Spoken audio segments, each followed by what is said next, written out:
I am absolutely divorced. And why isn't it anywhere in any of the databases because for the it's state not of for Virginia? anybody's business it's to know public. where it is. That's how it happens, girl. But I don't do that. Do you want to see if I'm divorced? Because it's there. Clear as... Hey guys, welcome back to my channel. It's your girl, the Brooke Ashley, and today we are here to discuss The Real Housewives of Potomac, Season 10, Episode 1. And before we get into it, let me start off by saying that this was a solid premiere episode. I think that Potomac is back on track, and I am here for it.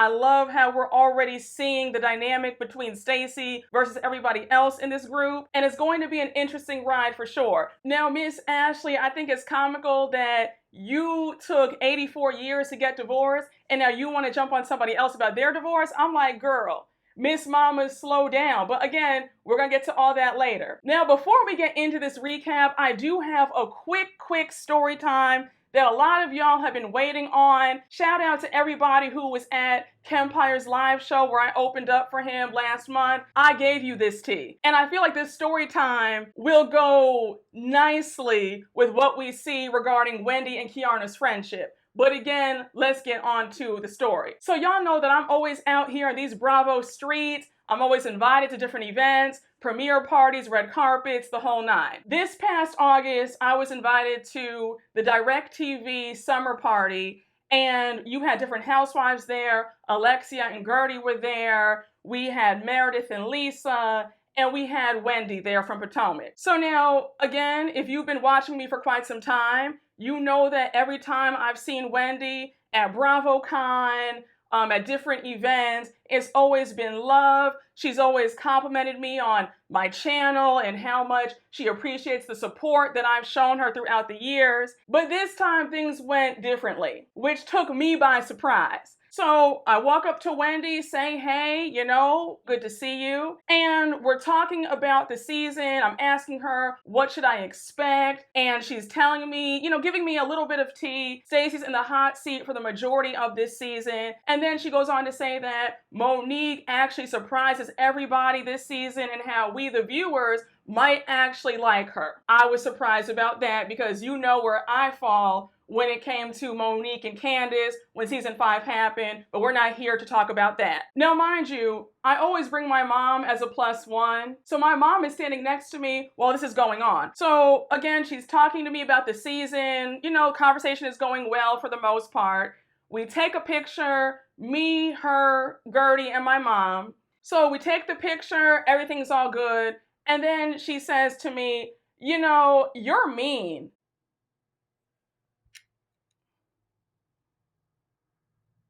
So I'm like, you must be talking about the Brooke Ashley from accounting, because surely you're not talking about me, the Brooke Ashley here on YouTube, being mean to you. So y'all know me, I don't bite my tongue, I don't mince words. So I'm just like, wait, what? What do you mean by that? Are you joking? And she's like, no, you're mean. So again, I'm looking around and my mom is in shock because she's like, so I ask again, how have I been mean to you? Can you give me some examples of where you feel like I've been mean? Let me know. Because again, I'm here to provide commentary and some laughs. I'm not here to tear anybody down. I'm respectful. I try to be as fair as possible. You've never heard me call any housewife out of their names. I just give my opinion on what I see for 44 minutes every week, and I keep it at that. So then she says, well, you know, I don't watch your channel anyway. My people watch, and they come back to me and tell me things that you've said, and they're mean. So I just said, wait, what? And in the same cadence as Dwight Eubanks from Atlanta, and who are these fabulous people who watch my channel? Who?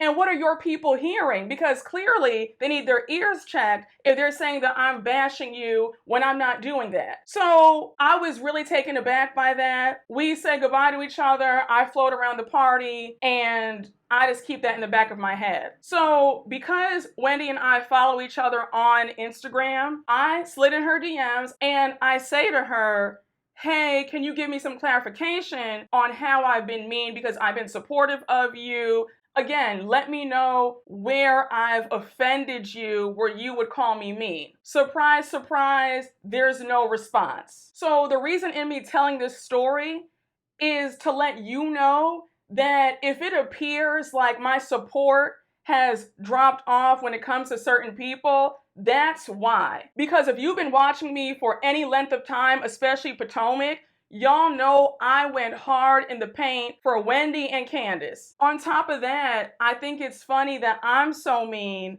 but yet you had a castmate who assaulted you, never apologized to you, and then another castmate said, well, I'm happy that it happened to you because I don't like you. So that wasn't mean, but me commenting on what I see every week is mean, despite me being on your side, rallying around the troops, saying, oh my gosh, it's a double standard, it's this, it's that, but now I'm mean. So going forward, I will be skipping over your scenes then because I don't want to be mean. I don't want to offend you. And I'm telling you this story not to bash anybody, but to just let you know why I'm not going to be going hard for any of these housewives, especially on Potomac. And let's just get this straight. When you sign up for a reality television show, you open yourself up to be critiqued and talked about. And I don't like how thin-skinned a lot of these housewives are. They think that support means you can never say anything about them. And that's just not how it goes when you're a public person. Obviously, everybody's due respect. Fans should not be able to talk to you crazy, and you do have the right to check viewers if they are saying some crazy stuff, calling you out your name, calling you slurs, then you have the right to go off. But when we're talking about a general critique from your behavior on a show that you willingly signed up for, you forfeit the right to say, well, you can't talk about me. But I will say this is a valuable lesson on not getting that invested into these shows.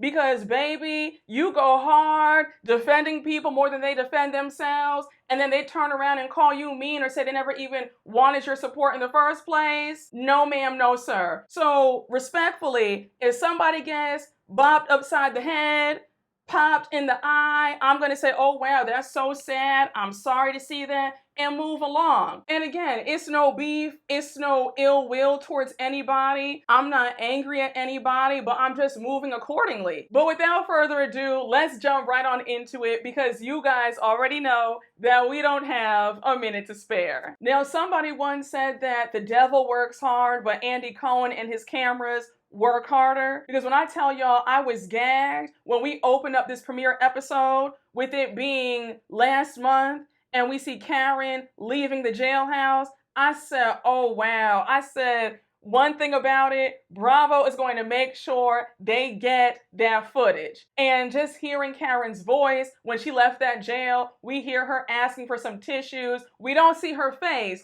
but the dramatics of it all, I said, chef's kiss. So now we rewind back to 6 months earlier. It's March 1st.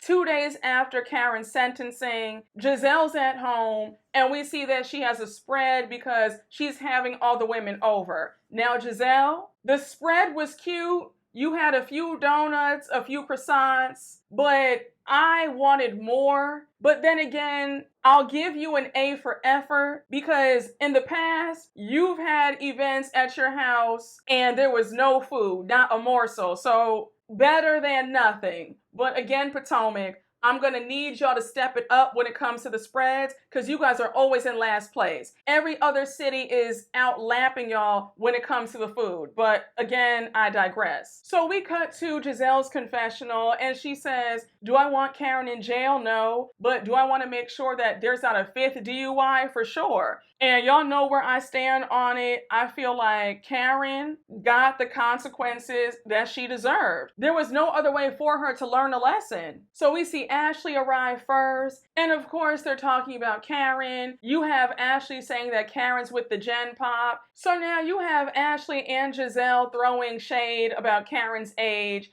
And Gizelle says, if there's an elderly section, I want her to be there. And Ashley says, oh yeah, like an AARP section. And I was just like, y'all can't help yourselves. And Gizelle, you talk about Karen's age like you're not a few years behind her. Gizelle is what, 56? Karen's 62? That's only a 6-year age gap. Now, I'm not going to hold you, but there's a part of me that feels like Karen was running the girls in that jailhouse. I just feel it in my soul that she was like the jail mother. They all were living for Miss Karen. And Karen, when you release your book, I will be the first in line to purchase because I know it's going to be good.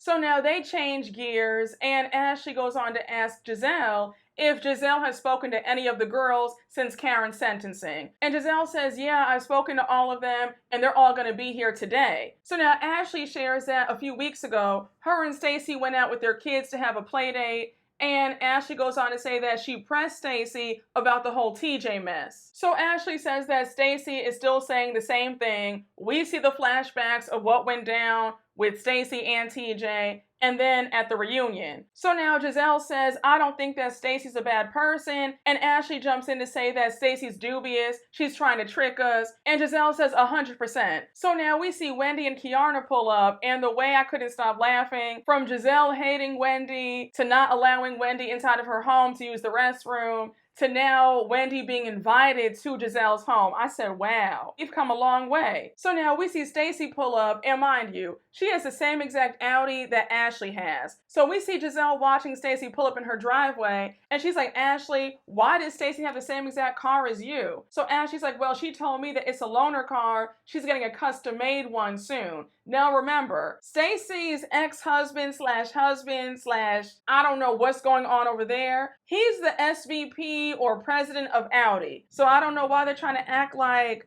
Stacey's being a copycat in that regard. Now, Stacey, the belch that you let out as you were walking into Gizelle's house, I said, girl, what did you eat before you got there? And a quick side note, all throughout this episode, it dawned on me that Stacey might be in the running for the worst dressed housewife on this cast. And that takes some doing when we have the majority of these women who don't know how to dress. And I'm not going to say any names. You guys already know who I'm talking about. But I said, yeah, that takes some doing when Stacey is beating out the usual offenders for the worst dressed. But I digress. I didn't like this dress that she wore in this scene. The dress at Ashley's second Bloom party, I did not like. Stacey reminds me of Shamia, where Shamia is stuck in a time warp.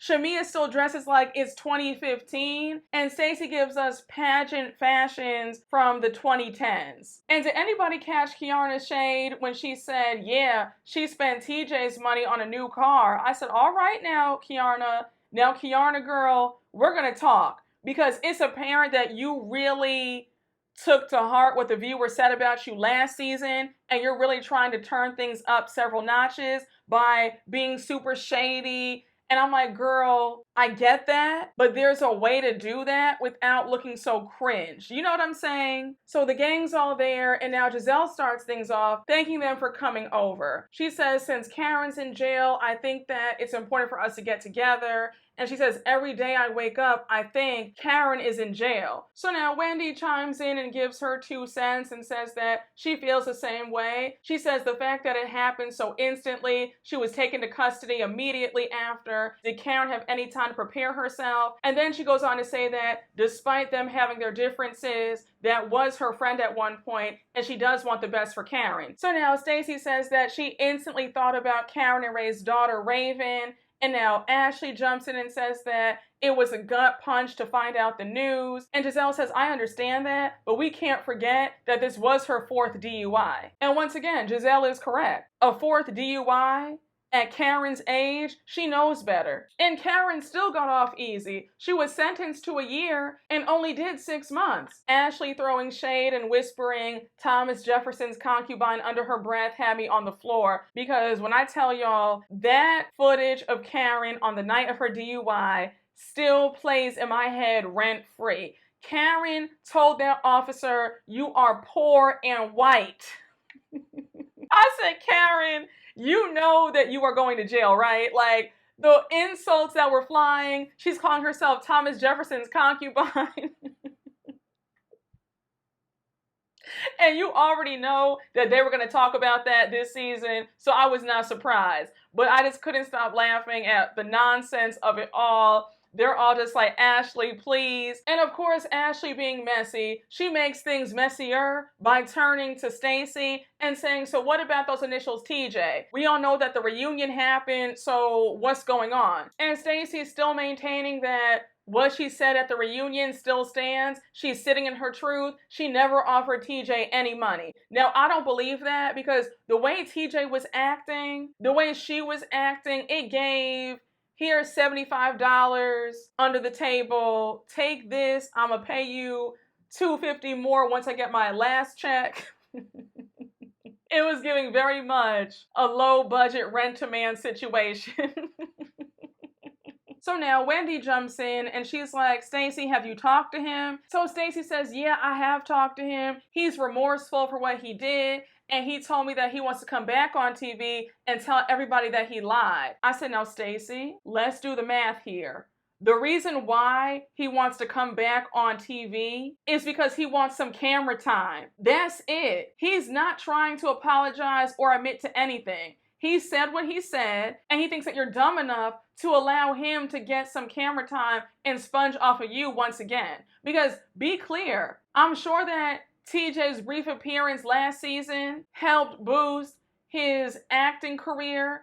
I'm sure he went from an extra in one episode to having 10 lines and being a series regular. Who knows? But best believe him being on the show as your rent-a-man was a success to him and what he has going on. So Ashley's not buying it. We cut to her confessional and she says, is the retraction in the room with us? How is he remorseful when he's on Instagram right now claiming that he has receipts that he's about to drop? Now, when TJ went on Instagram right after that part 3 was aired, I feel like TJ never had any substantial receipts, but I do feel like it was a handshake agreement. I don't think that Stacey was paying him initially. I feel like she said, I'll pay you at the very end once the season is over. And Stacey, having a lick of sense, went back on her word and said, absolutely not. And I'm here for that because I don't believe in giving men money. So, Stacey, if you did promise him some money and then you went back on your word, good for you. If you're out here paying for a man, paying a man's way, paying a man's bills, stop what you're doing and go see the lady because you need help. Don't let me catch you doing it. So Stacey's giving us some full-blown soap opera dramatics. She's like, what I went through was so devastating. Something awful happened to me, and you guys are over here acting like I'm untrustworthy. So now Wendy jumps in and says, well, Stacey, at the reunion, we were asking you what's happening, and you turned around and called all of us liars. So now Stacey says, I'm sorry for that, but I was still hurt by what TJ said. So now Keiarna jumps in and she's trying to find out what was the true nature of Stacey and TJ's relationship. And I said, Keiarna, I don't know why we're asking such a silly question when we all know that that relationship was a farce. You have a grown man who won't even hug or kiss his alleged girlfriend. What are we talking about? So Stacey still maintains that it was a real relationship and she loved TJ enough to show him off to the world while she was still legally married. And then she says, I wouldn't do that for a payday or to be on the show. I said, now Stacey, don't do that because you know good and damn well that you cooked this whole romance up with TJ for a storyline and a check. That was definitely a scheme that Todd set up to come and bring us the BS. So don't sit up here and say, well, I would never do something like this for a payday or to be on the show. Yes, you would. It's been documented that the majority of the newbies who have joined the Real Housewives in the last 5 or 6 years, they have studied the show. They have plotted to get on the show. They have befriended other housewives to join the show later on. So don't act like you're so above doing whatever you had to do to go and get this Bravo check. Now, Keiarna was on 10. She was like, well, girl, that's not what I've heard. I heard that you've been trying to get on this show for a long time. And Stacey was definitely hurt by that. She was like, Keiarna, sweetie, I've been on TV for a long time. Remember that Stacey was a QVC host. So then she says, I did this show at the right time for me. I know it's a sensitive issue for you though. And she's alluding that Keiarna did the same thing as well. Now, in my opinion, Keiarna, the read doesn't really land because the streets have been saying that you too were also trying to get on this show for quite some time. So Stacey and Keiarna get into it. You have Keiarna saying, girl, you sat up there on national TV and lied. You couldn't even squeeze out one tear out of your beady eyes. I said, not beady eyes. I feel like deadbeats have beady eyes.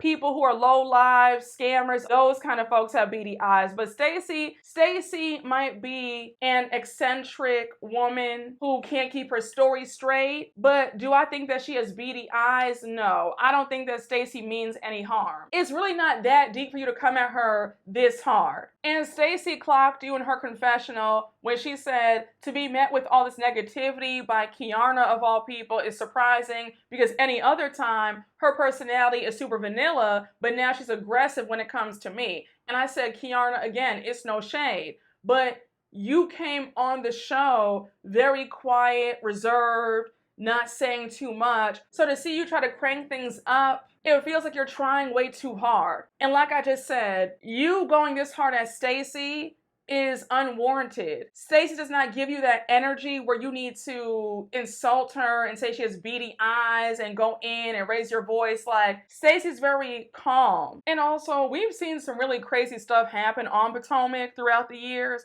So this little lie about Stacey and TJ is so mild that it's just not that deep for folks to get this upset. If she wants to sit up here and pay a man like a fool, then let her do that. Like, why are y'all getting so worked up over her poor decisions? Now, Stacey, I said, come get your baddie chain because when you said that you're not the first or last woman to ever be humiliated by a man. So when Gizelle cut in and said no, and you were like, Gizelle, really? So you're telling me that you had never been humiliated or embarrassed by a man? And I said, now, Gizelle, don't even sit up here and tell that lie. Don't do it. We saw Sherman and we saw that mess with Jamal. When Monique brought out that binder and cleared you, I said, girl, if I were you, I wouldn't say anything because you know what it's like. So Gizelle's not here for it. And she's like, girl, don't bring us in your mess. And then Gizelle says that it's all about ownership in this group. That's what it's all about. And I said, now, considering Potomac's history, I wouldn't say that it's about ownership in this group.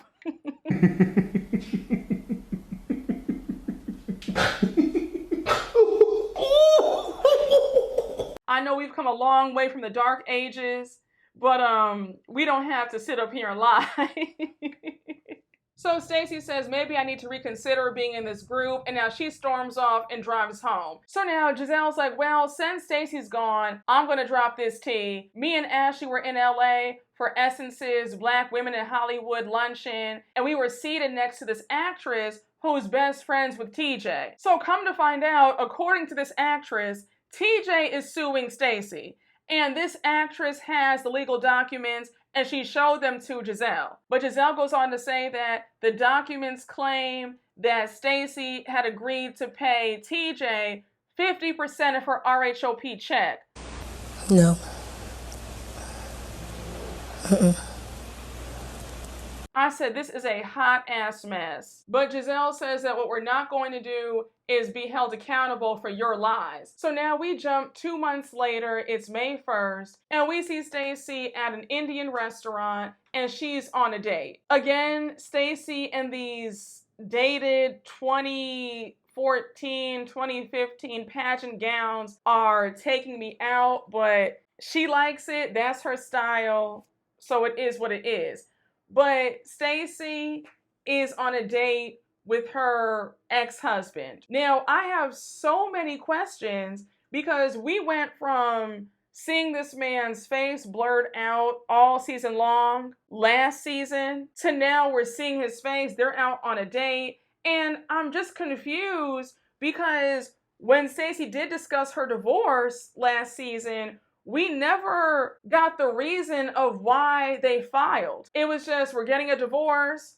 She was waiving her right to, I think, child support or alimony. And now it's, well, we're back together. And again, I just have so many questions. But we meet Stacey's ex-husband, and I don't know if it's just me, but his energy is giving me that he wants to be on camera, because I'm just so surprised that for somebody who wanted to be private, he wanted his identity concealed, now he wants to be front and center on camera. I don't know, but I just got that vibe that he's now hungry for fame too. So we find out from Stacey that they went on a family vacation to Mexico for Christmas, and during their vacation, the divorce was finalized. But she says that when they got that notification, they both looked at each other and realized that they weren't done with each other and they wanted to try it again. So she goes on to say that she's going with the flow right now and the flow feels good. And I'm sorry, but this is giving me another storyline, because just 2 months ago, you were madly in love with TJ. That was the love of your life. You had found greener pastures. Even though that man would not touch you, kiss you, nothing, you were all about TJ. To now you're back in love with your ex-husband, who we didn't even hear about. None of this makes sense. Now, I guess Stacey did provide us some answers on why her marriage fell apart in the first place, because her and her ex-husband do say that they had prioritized their daughter over their relationship, and how there were no date nights. It was always family nights, and that's why the marriage crumbled. So I guess that's the explanation for why things fell apart. Again, when it comes to Stacey, I don't know what to believe, because I feel like she has an answer for everything. If I'm being honest, it feels like Stacey and her ex-husband were together the entire time. And this whole divorce storyline was just that, a storyline. Now, I love Indian food, so I could really only focus on the food versus their conversation. Because I'm sorry, I'm just not buying what Stacey and her ex-husband/husband are trying to sell us. But they both agree that it feels good to be back together, and how right now they want to keep it hush-hush and not confuse their daughter, Arabella. Stacey, it was nice to see you on an actual real date this time, because watching you with TJ, going to the gym, him taking a frozen pizza out of your freezer, that was painful to watch. So now we jump on over to Miss Keiarna. She's in her brand new condo. And when I tell you, Keiarna's mom, Michelle, chef's kiss, she looks so good. I love how her and her mom look like sisters. They remind me of me and my mom. Like, my mom is my bestie. She looks amazing. Love it. Love to see it. Especially when we've seen so many mean moms on Housewives, like Bronwyn's mom or Sutton's mom on Beverly Hills. It's nice to see a nice mother-daughter relationship. So we cut to Keiarna's confessional, where she shares that last year had a lot of dark moments for her. She says the fact that Greg showed his ass on national TV didn't help things, and she moves out of his house and they broke up. I said, thank you, Jesus, won't he do it? But unfortunately, my celebration did not last for that long. So now, Keiarna's mom says, so how are you doing? When I saw that you were in Jamaica, I thought that you guys were broken up. What's going on here? So we find out from Kay that she was doing her thing, and here comes Greg trying to win her back. So she says that he called her up and said, hey, do you want to go to Jamaica and just talk? And she says, sure. And she says that going to Jamaica was a much needed getaway and it set the tone. I said, Keiarna, this man is only coming back because he wants to disturb your peace. He's mad that you are thriving without him. I just don't understand what Keiarna sees in this man. When your mom said, I raised a beautiful, black, strong woman who's a queen, personally, I don't feel like that relationship was the best for you, and I didn't like who you were in that relationship. And Keiarna, your mom is right. Last season, you cried about Greg in every episode. Every time his name got brought up, you were in tears. You were sobbing. What does that tell you? That's your body telling you this man is not good for us. This is not the one. And if you're crying like this now, think about how it's going to be if you guys do get married and have kids. Like, let's use our brain here. So now we jump to Ashley at a dress shop. And I think it's always funny when I see Ashley shopping, because Ashley and clothes don't go together. But again, I digress. So now we find out that she's having a second bloom party, pretty much a divorce party. So Ashley says after 3 long years, she's officially divorced.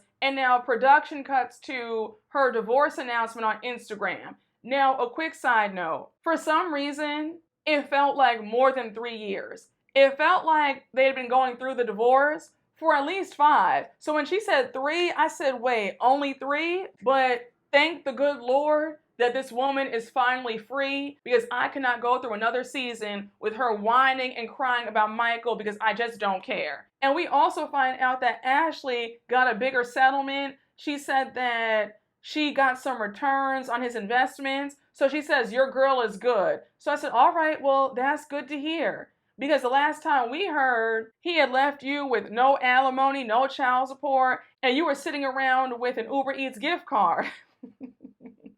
So it's good to know that you actually did walk away with something. Now, you should have coached your friend who's coming back as a friend of this season, because according to her, she walked away with nothing but a very small divorce settlement. No alimony or child support, a hot ass mess. So Stacey pulls up and she greets Ashley. Things are pleasant. Stacey says, I'm excited for your party and your invitation was so beautiful. So Ashley says that her second bloom party is a celebration of the next chapter of her life. Her first bloom was her marriage and kids, and her second bloom is being an even better bitch. And I said, Ashley, you're free with a whole bunch of money in your pocket. That is bad bitchery, so I'll give you that. Yeah. You're not that bitch or nothing, but you still ate that little one, thing. You ate that one thing. I mean, you eat a lot of shit. You eat a lot, but you ate that one thing you did. So now we cut to Stacey's confessional, and she throws shade. She says, I would never celebrate divorce, but then again, I'm not Ashley, and it didn't take me 10 years to get divorced either. I said, well, that's because there isn't a divorce. I don't think you and your ex-husband ever filed. So there's also that. So here's where things go left.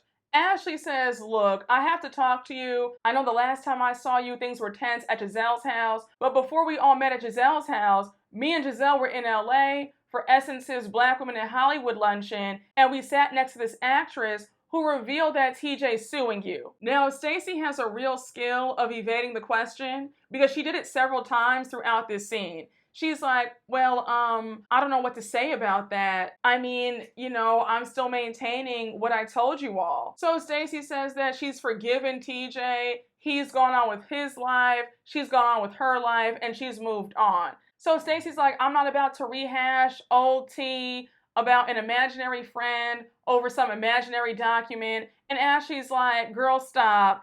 And then she names the actress. Now, I saw a few guesses on social media of who this actress could be. If you guys know the actress that you believe it is, let me know down below. But either way, I do want this actress to come clean and just say that she has the receipts and the documents for this alleged lawsuit. So Stacey's like, well, I can't control what anybody else says. And now Ashley says, well, that's why we all think that you're fake. Again, Ashley, at the end of the day, whether or not Stacey is lying about paying TJ in this lawsuit, it doesn't concern you. Like, we're beating a dead horse. TJ's not on this season, so why are we still talking about him? And Housewives has seen so many rental boyfriends and fake relationships and fake setups. So if Stacey did pay this man, she's not the first or the last housewife to do so. I just feel like we shouldn't be harping on this TJ thing because it's so last season and it wasn't that interesting for us to care this much, in my humble opinion. So they finally move off of that, and Ashley's like, I just want you to be honest. Are you actually divorced? And Stacey says, I am absolutely divorced. And Ashley's like, oh, really? Well, how come your divorce is not in the database? So Stacey says, because it's not anybody's business. And I said, now, marriage licenses and divorces are public record, are they not? Somebody let me know in the chat, but I was always under the impression that you could look up a marriage license or divorce records. But Ashley was like, girl, if you type my name and my divorce into the database of Virginia, you'll find it. When I typed in Stacey's name, nothing came up. So what's the tea? The math ain't mathin'. I still stand by my theory that Stacey and this husband of hers never got divorced. That was just a storyline for last season. I feel like they are both laughing all the way to the bank because they played everybody. And Stacey, I have to give you your props because you really are masterful in evading the question and turning it around on the other person, because you said, girl, you're a busy woman, a busy mom, and you're over here Googling me. And Stacey, when you said she's out here Googling me when she needs to Google a voice coach, I said, ooh, mama can't carry a tune. And that's putting it mildly. Stacey might be many things, but that confessional shade of hers is on point. But one more thing, the reason why I believe that Stacey's lying about being divorced, because when she said that Ashley should not be worrying about my husband or my marriage, wouldn't you be referring to your husband as your ex-husband? And you'd be speaking about your marriage in the past tense if you actually were divorced, correct? So now Ashley says, well, I don't like liars. And Stacey's asking her, and you know that I'm a liar? So Ashley says, well, I don't know if you're not. So Stacey says, look, girl, when you go back and talk to your imaginary friend about these imaginary documents, then come back to me and we could maybe rekindle our friendship. So now she storms out of the dress shop, and Ashley's like, ooh, girl, you love a walk-off, don't you? So now we cut to Ashley's confessional where she says that she should be the one running away from Stacey and her hot-ass breath. She's like, ooh, good Lord, that breath is hot. And I'm just like, we're going to talk about this later on, but I understand you guys are here to make TV and be entertaining and be funny, but it just feels like a pile on with Stacey. Because at the end of the day, I don't feel like Stacey means any harm. And the way y'all are treating her, it's a bit unsettling. And the constant jokes about her having bad breath, halitosis, I'm like, damn, at least pull her to the side and tell her that off camera. So we cut to a short scene with Gizelle at home. She's loving being an empty nester. And now we see her FaceTime Ashley. So they're talking about Ashley's second bloom ball. And Gizelle notifies Ashley that she's bringing her friend Tia. Now we meet Tia later on. And Tia, I hope that you are here to stay, because already I like your vibe, but we'll talk about you later on. So anyhow, Ashley tells Gizelle about her latest meetup with Stacey, how things went left, and how she was pressing Stacey on if she's divorced or not. And Giselle's like, wait, so this girl's not even divorced? She's a liar. But here's my thing. If you all could embrace Mia when Mia came out the gate lying, you guys should be okay with Stacey. Stacey's lies are harmless. Mia was over here lying on her child and her ex-husband. Meanwhile, Stacey's over here lying about whether or not she paid this man and if she's divorced. That's not harming anybody. So again, I feel like if y'all could sit up there and hee ha ha key with Mia, then you guys should be able to move past what Stacey has going on. So now we jump on over to Keiarna. She pulls up to her best friend Angel's house, and as we all know, Angel is one of the newest Housewives of Potomac, and off rip, I think that Angel has a cool vibe.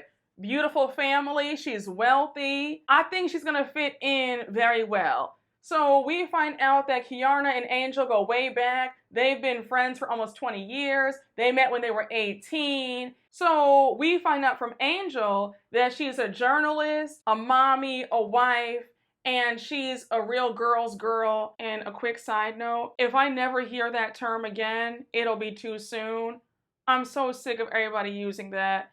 We'll talk about that in another video, but if you've been watching me for a long time, you know my thoughts on that term. I don't think it exists, but again, we'll talk about that later. But we find out from Angel that she's a born and raised Maryland girl, and she moved to Colorado with her husband when he was playing for the Denver Broncos. But now they're back in Maryland because he's retired. Now, Angel, Keiarna is your best friend. I'm going to need you to hook her up with an athlete. I know that Keiarna has dated NFL players before, but please, if you wouldn't mind going through the databases and seeing who else is single and available, because again, I can't bear to watch Keiarna with Greg. It's painful. But anyhow, Angel says that it feels good to be back in her old stomping grounds. And now we find out that her and Bobby own this business called Wonderland, and they curate luxury experiences in the outdoors for people. So now Angel continues on and says that mindfulness and meditation is super important to her. It helps her not to be so reactive. And then we also find out that Angel lost her mom a year ago. Y'all know how I get every time I hear about somebody losing a parent. you guys know I lost my dad. So Angel, my heart goes out to you. My deepest condolences to you and your family. So Angel wants to know what's the social landscape in this group since she's back in Maryland. And Keiarna's giving her the rundown of everybody in the group. So she's like, yeah, me and Gizelle are cool. Ashley's something else. So then Angel says, oh yeah, Ashley was my bottle girl once at this club. And Kay's like, yeah, that tracks because Ashley definitely gives you that bottle girl energy. So now Wendy's name gets brought up, and Angel's like, well, it's so funny because I knew Wendy from college. We both went to Temple. I was roommates with her college big sister. So now, did anybody catch that shade when Angel said, well, I don't know Wendy well because she was several years older than me? Because she's older than me. I am just a few years. Well, we won't go there, but we can. well, you weren't in high school with me. You No. were older than my oldest brother, so we weren't I'm in high school. 43 to be exact. She was leaving Temple as I was coming in, but I would see her around in her suits. I said,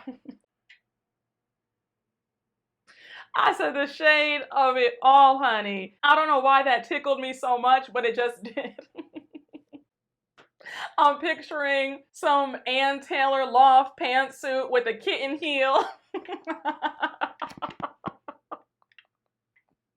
So Keiarna shares that she has a few gripes with Wendy. They were at the NAACP Awards recently, and Wendy got weird about saying that she was attending, even though Keiarna knew that she was going to be there. So then she goes on to add that at another event recently, she was waiting on Wendy to say hey to her, and it didn't happen. So now you have Angel say, yeah, that is passive aggressive. So now Kay says that she does take offense to how Wendy has treated her and how she's had some on and off camera experiences with Wendy where Wendy has been dismissive. And then she says, it makes me question your character when you can't be consistent. And I said,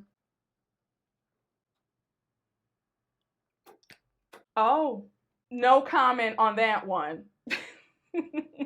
So now it's the day of Ashley's second Bloom party. We see Ashley with her friend and stylist and her glam squad at the venue. She's excited. She can't wait. So we see Angel and Keiarna on their way. And Angel says that she's excited to meet everybody and she can't wait to form her own opinions on each person. And Keiarna says that she has things to address with Wendy because she hasn't seen Wendy in a minute. And she hopes that Wendy receives it well. So we see Gizelle pull up with her friend Tia, and we find out that they met at a Sotheby's event, and Tia is fabulous. She's from London. She's prim and proper. She does luxury real estate. We see some unseen footage of her showing a $6.4 million home. And we find out that Tia also has twins as well. So now we find out from Tia that she grew up with Rolls Royces in the driveway and her family is part of the Nigerian royal family. So I said, oh, I'm here for all of it. Bling, bling, bling.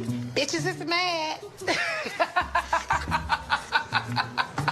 Now, I thought it was so funny because Charisse was also there. And Charisse and Tia low-key favor. Tia gives me if Charisse had an accent. But I like Tia so far. I think that Tia is going to make a great addition. I'm curious to see who she gets closer to, who she falls out with. But yeah, welcome Tia. I think that Tia and Angel are great additions so far. I have a good feeling about the both of them. So now we see Keiarna and Angel pull up, and Gizelle says that she loves Keiarna. She's always excited to meet one of her friends' friends. Now we do see a cut scene where Angel, Gizelle, and Keiarna all went out for lunch, and it looked like a good time. Now, it's so funny because present day, I don't think that Angel and Gizelle are friends because anytime Angel has done press, Angel is always going on and on about how she can't stand Gizelle.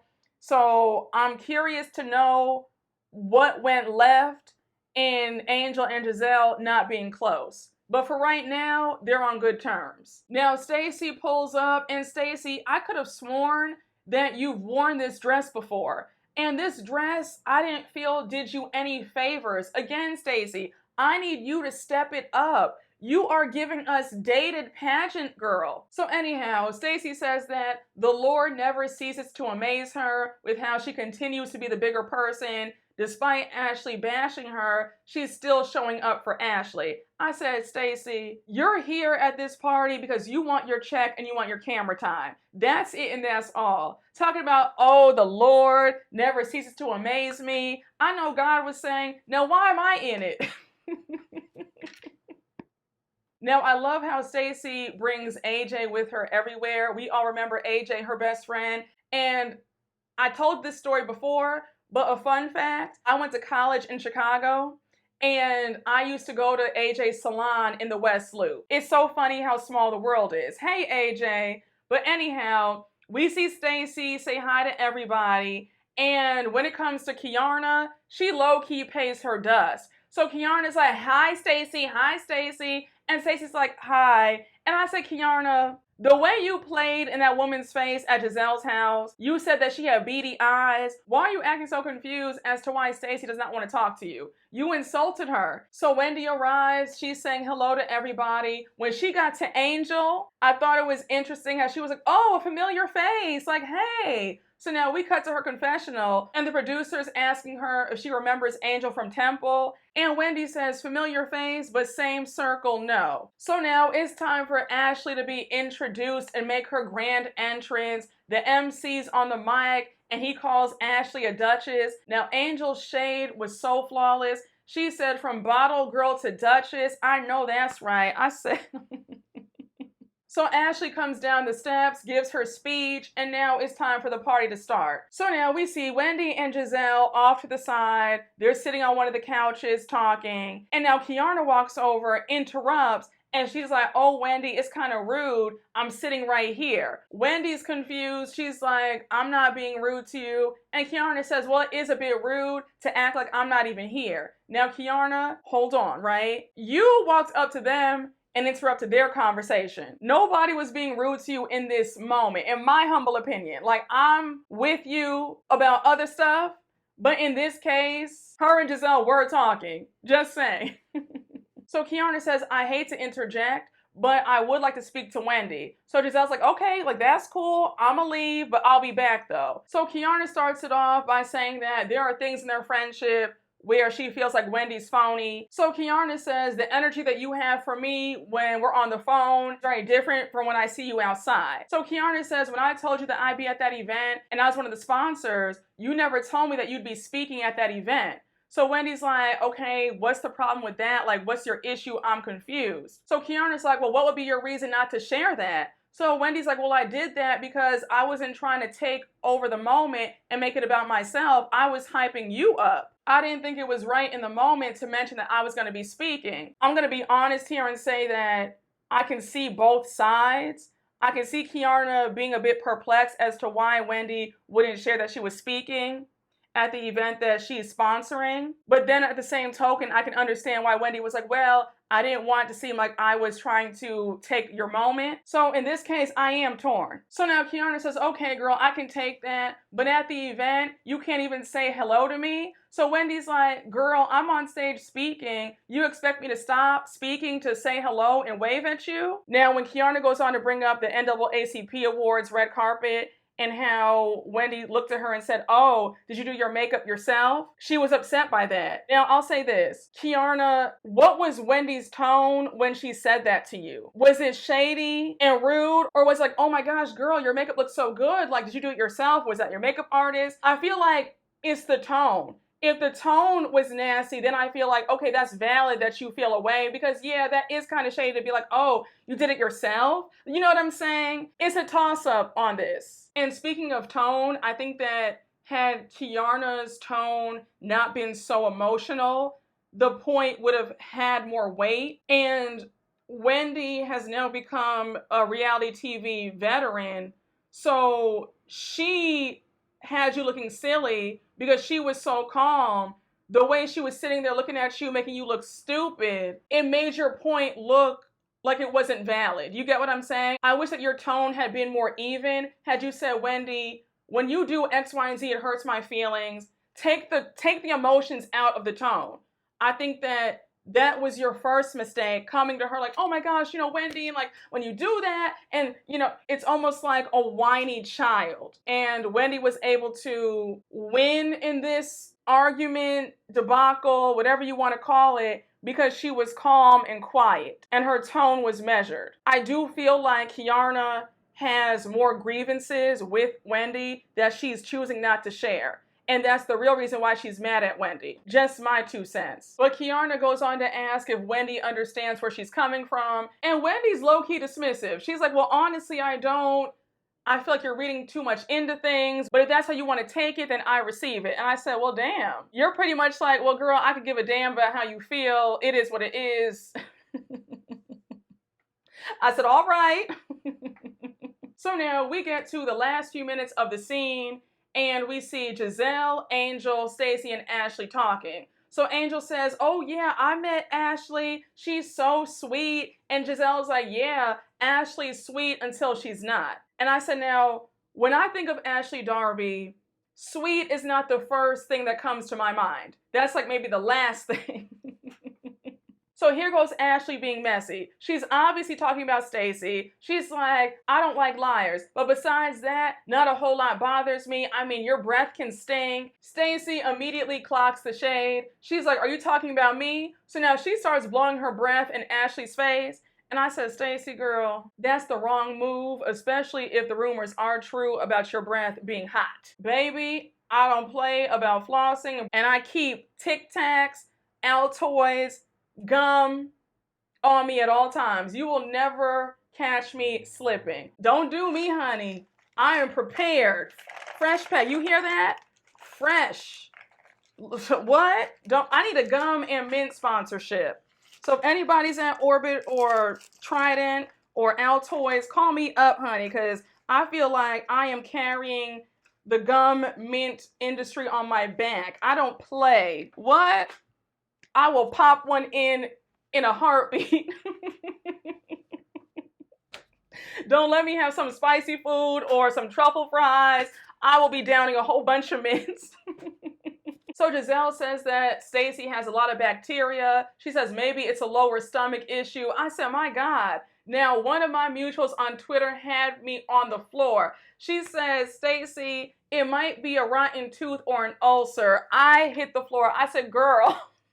I said, not a rotten tooth. But Stacey, in all seriousness though, if you are having breath issues, get that checked out. And that's not being shady. That can easily be rectified. Go to the dentist. They can work that right on out, girl. Don't let that linger.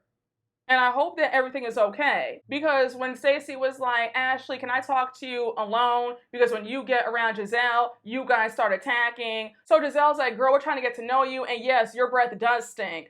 So now Angel's like, yeah, her breath was tart. She goes on to say that when she first met Stacey, Stacey's breath greeted her first. I said, girl, what? Stacey, again, you're on national TV. I'd be mortified. Maybe that's why TJ wasn't trying to kiss you.